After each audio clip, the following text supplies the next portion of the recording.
అందరికీ నమస్కారాలు. ఈరోజు వీరయ్య చౌదరి గారి యొక్క హత్య జీర్ణించుకోలేకపోతున్నాం. నిన్న నేను ఢిల్లీలో ఉన్నప్పుడు ఈ వార్త నాకు తెలిసింది. వెంటనే ఎస్పీతో మాట్లాడాను. నిన్నటి నుంచి దీనిపైన అన్ని విధాలుగా అన్వేషిస్తున్నాం, ఇన్వెస్టిగేషన్ చేస్తున్నాం. 12 టీములు వేశాం. జరిగిన విధానం కూడా చూస్తే చాలా కరుడుగట్టినటువంటి నేరస్తులు కూడా చేయని విధంగా ఈ హత్య చేసే పరిస్థితికి వచ్చారు. 53 చోట్ల కత్తిపోట్లు ఉన్నాయి. అంటే ఇది చూసిన తర్వాత ఈ రాష్ట్రంలో ఇలాంటి ఘోరమైన వ్యక్తులు కూడా ఉన్నారా అనిపిస్తుంది. ఏది ఏమైనా 12 టీంలు పనిచేస్తున్నాయి. వీరయ్య చౌదరి గారు మంచి నాయకుడు, సమర్థవంతమైన వ్యక్తి. ఏదైతే యువగణం అప్పుడైతే 100 రోజులు లోకేష్ గారితో కూడా తిరిగారు. అదే సమయంలో అమరావతి రైతులు పాదయాత్రలో వచ్చేప్పుడు వాళ్ళకి అండగా నిలబడ్డాడు. అంతేకాకుండా పార్టీకి ఒక మంచి నాయకుడిగా, సమర్థవంతమైన వ్యక్తిగా ఇక్కడ పనిచేశాడు. ఈ మండలంలోనే ఒక 10,000 ఓట్ల మెజార్టీ సాధించే పరిస్థితిలో ఆయన ఉన్నాడంటే ఎంత మంచి నాయకుడు మనం అర్థం చేసుకోవాలి. ఆయన ఎన్నికలప్పుడు నేను ఇక్కడ చూడడమే కాకుండా చీరాల కూడా చూసుకోమంటే ఇక్కడ చీరాల 2 సమర్థవంతంగా చేసి 2 గెలిపించే పరిస్థితికి వచ్చారు. అలాంటి మంచి నాయకుడిని ఈరోజు కోల్పోవడం చాలా బాధేస్తుంది. అదే సమయంలో తెలుగుదేశం ప్రభుత్వంలో ఇలాంటి ఘోరాలు జరగడం చాలా జీర్ణించుకోలేకపోతున్నా. నేను ఒకటే హెచ్చరిస్తున్నా. ఇప్పటికే 12 టీంలు వేశాం. సీసీటీవీ కెమెరాల్లో ఉండే క్లూస్ కూడా తీసుకుంటున్నాం. కానీ చాలా మందికి ఒకటే విజ్ఞప్తి చేస్తున్నా, మీకేదైనా కానీ క్లూస్ దొరికితే ప్రజాహితం కోసం మీరు కూడా చెప్పండి. ఈ రోజు కాకపోయినా రేపైనా సరే ఎవరైతే ఇలాంటి తప్పుడు పనులు చేశారో వాళ్ళు పట్టుకోవడం 100% చేస్తాం. అది చేసే వరకు వదిలిపెట్టనని చెప్పి ఈ రోజు ఇక్కడ మీ అందరికీ తెలియజేస్తున్నా.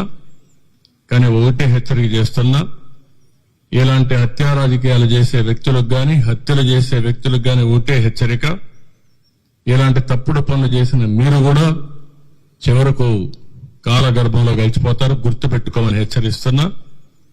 అంతేకాకుండా ఈ విషయంలో చాలా స్పష్టంగా వాళ్ళ కుటుంబ సభ్యులకు కూడా ఒక నమ్మకం ఇచ్చాను. వాళ్ళకి ఏమాత్రం కూడా భార్యను చూస్తే ఆవిడకి విషయాలు ఏమీ తెలియవు. అంటే రాజకీయాలు మాట్లాడలేదు, బయట జరిగే విషయాలు ఏం తెలియవు. బాబును చూస్తే ఇంటర్మీడియట్ చేస్తున్నాడు. ఆయనకు కూడా ఎప్పుడు టైం ఇచ్చిన సందర్భాలు లేవు. కుటుంబ సభ్యులతో కూడా పెద్దగా విషయాలన్నీ కూడా చెప్పలేదు. అది కూడా వారికి చాలా వరకు విషయాలే తెలియవు. ఆయన మిత్రులు గాని, కొంతమంది బంధువులుంటే వారిని అడిగాను. ఆయన దగ్గరుండే డ్రైవర్ని అడిగాను. అదే మరి ఆఫీసులో పనిచేసి అతను అడిగాం. నిన్న సంఘటన జరిగినప్పుడు ఆఫీసులో అతనితో ఉన్నటువంటి వ్యక్తి కూడా గట్టిగా అతను మెడ మీద కత్తి పెట్టి బెదిరించి యథేచ్ఛగా వీళ్ళు చేసే పరిస్థితికి వస్తే వాళ్ళని ఏమైనా గుర్తుపట్టగలుగుతామంటే ముసుగేసుకొని చేశారని చెప్పి అంటున్నారు. ఏదేమైనా వాళ్ళ పట్టుకొని తీరడమే కాదు, ఎవరైతే ఇంత ఘోరం చేశారో అలాంటి వ్యక్తులకు కఠిన శిక్ష వేసి, ఏదైతే వీరయ్య చౌదరి గారికి ఆత్మకు శాంతి కలగాలంటే అది ఒకటే మార్గం. మంచి నాయకుడు, సమర్థవంతమైన వ్యక్తి, ఇప్పుడిప్పుడే అంచెలంచెలుగా ఎదుగుతూ భవిష్యత్తు మంచి, మీరు చెప్పినట్టు ఒక పిలిస్తే పలికే నాయకుడు. ఎవరికి ఏ కష్టం వచ్చినా వాళ్లకు న్యాయం చేసే వరకు అధికార యంత్రాంగంతోనే కాకుండా కోర్టు కూడా వెళ్లి పరిష్కారం చేయడం కోసం అన్ని విధాల ప్రయత్నం చేస్తూనే ఉన్నాడు. అదే ఎవరన్నా మీకు కూడా చెప్తున్నా, ఆయన శ్రేయోభిలాషులు అందరినీ కోరుతున్నా, మీ దగ్గర కూడా సమాచారం ఉంటే మీరు ఇవ్వండి. దుర్మార్గులు ఘోరంగా చేశారని భయపడితే మాత్రం ఇలాంటి దుర్మార్గుల్ని మనం వదిలిపెట్టినట్టు అవుతుంది. అలాంటి వ్యక్తులు భూమి మీద ఉండడానికి కూడా అర్హులు కాదు. అందుకే మిమ్మల్ని అందరినీ కోరుతున్నా, ఎవరిని వదిలిపెట్టను, గాలిస్తాం, ఇన్వెస్టిగేషన్ చేస్తాం, కడకు పట్టుకునే వరకు ఈ ఇన్వెస్టిగేషన్ కొనసాగుతుంది. ఈ టీములు కూడా కొనసాగుతాయి. ఎంత వాళ్ళు తెలివైన వాళ్ళు అనుకున్నా తప్పకుండా క్లూస్ వదిలిపెడతారు. వాళ్ళు పట్టుకొని కఠినంగా శిక్షిస్తామని మరొకసారి తెలియజేసుకుంటూ, ఆ కుటుంబానికి అండగా ఉంటాం, అన్ని విధాలుగా ఆదుకుంటాం. భవిష్యత్తులో కూడా వాళ్ళు ఏమేం చేయాలో మా సొంత కుటుంబ సభ్యుల్ని ఏ విధంగా చూసుకుంటాం ఆ విధంగా చూసుకుంటామని కుటుంబ సభ్యులకు హామీ ఇస్తూ, కార్యకర్తలందరికీ ఒకటే చెప్తున్నా, మీరందరూ కూడా అధైర్యపడద్దండి. పార్టీ కుటుంబ పెద్దగా నేనున్నా, నేను అండగా ఉంటా. ఇలాంటి దుర్మార్గులు కొంతమంది ఉన్నారు, నేర రాజకీయాలు చేసే పరిస్థితులు వస్తున్నాయి. నేర రాజకీయాలు చేసే వాళ్ళందరినీ తుదముట్టించే వరకు ఈ పోరాటం ఆగదు. రాష్ట్రంలో 5 సంవత్సరాలు మనం చూశాం. నేర చరిత్రకు మళ్లీ ఒకసారి శ్రీకారం చుట్టే పరిస్థితికి వచ్చారు. అక్కడి నుంచి ఇప్పుడిప్పుడే బయటపడే పరిస్థితి వస్తే అది తట్టుకోలేక, ఇలాంటి నాయకత్వాన్ని ఎదుర్కోలేక తప్పుడు పనులు చేసే పరిస్థితికి వస్తున్నారు. ఇది ఏదేమైనా కార్యకర్తలందరికీ విజ్ఞప్తి చేస్తున్నా, మీకు ఏమాత్రం సమాచారం తెలిసినా ఎస్పీని కలవండి. ఇక్కడ చాలా కాన్ఫిడెన్షియల్ ఎంక్వైరీ చేస్తారు, చేసి మనకి న్యాయం చేస్తారు. ఆయనే కాదు, మన కార్యకర్తలే కాదు, మామూలు వ్యక్తులు కూడా విజ్ఞప్తి చేస్తున్నా, ఈ రాష్ట్రం నేరమయమైనటువంటి నేరస్తుల అడ్డాగా తయారు కాకూడదనుకుంటే మీరు కూడా సహకరించాలి. సహకరిస్తే ఇలాంటి వ్యక్తుల్ని ఏం చేయాలో చేసి చూపిస్తాం. విధానం ఉంటే మాట మాట్లాడుకోవచ్చు, న్యాయం కోసం పోరాడొచ్చు, అంటే బయట చెప్పొచ్చు. కానీ హత్యలు చేయడం అనేది నీచమైన పని, పరమ దుర్మార్గమైన పని. దీని మీద మళ్లీ హెచ్చరిక చేస్తున్నా, అప్పీల్ కూడా చేస్తున్నా మనలందరికీ. ఇవన్నీ చెప్పాల్సి కోరుకుంటూ మళ్లీ మీడియా కూడా విజ్ఞప్తి చేస్తున్నా, మీకేదైనా క్లూస్ ఉంటే కూడా చెప్పండి. ఇది ఎట్టి పరిస్థితుల్లో ఛేదించే వరకు పోలీసు వ్యవస్థ నిద్రపోదు. వీళ్ళు పట్టుకొని శిక్షిస్తామని చెప్పి మరొకసారి హామీ ఇస్తూ అందరికీ నమస్కారాలు. అదే మరిగా ఒక బయట వచ్చి చెప్పలేని వాళ్ళు ఎవరన్నా ఉంటే ఎస్పీ గారు టోల్ ఫ్రీ నెంబర్ ఇస్తారు, కాన్ఫిడెన్షియల్ నెంబర్ ఇస్తాం. ఆ నెంబర్ గాను మీరు ఫోన్ చేసి మీకు తెలిసిన సమాచారం తీసుకుంటే మీ సోర్స్ ఆఫ్ ఇన్ఫర్మేషన్ కూడా బయట పెట్టకుండా మేము పట్టుకునే కార్యక్రమం చేస్తాం.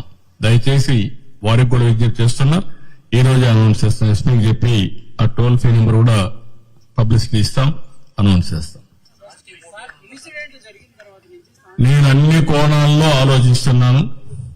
రాజకీయ కోణం, ఇలాంటి వ్యాపారం, ఆయన ఎదుగుదల జీర్ణించుకోలేకుండా ఉంటే అలాంటివి అన్ని కోణాల్లో ఎగ్జామిన్ చేస్తాం. నేరస్తుల్ని అన్ని కోణాల్లో మనం చూస్తే తప్ప, ఒకవేళ వీళ్ళే చేశారా లేకుంటే హైడ్ గుండాస్ అన్నది ఇచ్చారా, అలాంటి ప్రొఫెషనల్స్ మీద ఇచ్చారా అనే కోణం కూడా ఎగ్జామిన్ చేస్తున్నాం. ఏ కోణం కూడా వదిలిపెట్టాం.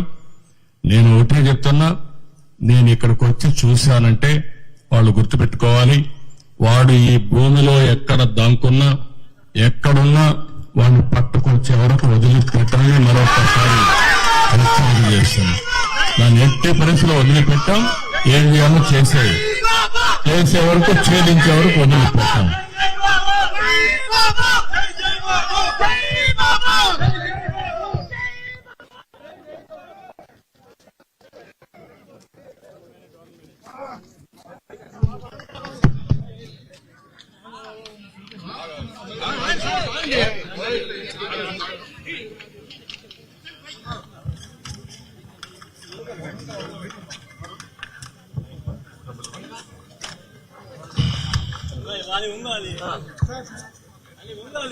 ఇది టోల్ ఫ్రీ నెంబర్. ఇది 91210478 మళ్ళీ రిపీట్ చేస్తున్నా, 91210478.